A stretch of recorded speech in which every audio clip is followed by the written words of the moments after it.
पवन सिंह खराब करेगा बाबा खान के करियर, औकात है उसकी। तुम बाप बनाओ, तुम उसको बाप बनाओ।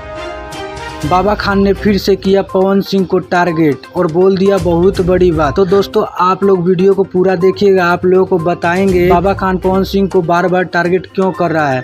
तो दोस्तों आप लोगों को पता होगा कि पवन सिंह ने एक इंटरव्यू में बोल दिया था कि मैं मराठी नहीं बोलूंगा। इसी को लेकर मराठी लोग पवन सिंह को बार बार टारगेट कर रहे हैं। तो दोस्तों जैसा कि आप लोगों ने इस वीडियो क्लिप में देखा कि बाबा खान पवन सिंह को बोल रहा है कि पवन सिंह खत्म करेगा बाबा खान की कैरियर, उसकी औकात नहीं है जो बाबा खान की कैरियर को खत्म कर दे। तो दोस्तों जैसा कि आप लोगों को पता होगा कि बाबा खान ने जब पवन सिंह के ऊपर पहला वीडियो बनाया था तो पवन सिंह के लाखों फैंस ने बाबा खान के वीडियो में खूब रिलाई किए थे और ये फिर पवन सिंह के ऊपर वीडियो बना दिया और फैंस लोगों को भी टारगेट कर रहा है। तो दोस्तों आप लोग बताएं कि पवन सिंह को लाइव आकर इसकी रिलाई करनी चाहिए कि नहीं करनी चाहिए। आप लोग अपना राय इस नीचे कमेंट बॉक्स में जरूर देना। तो मिलते हैं आप सभी से किसी नए वीडियो के साथ, जब तक के लिए जय बिहार जय भोजपुरी।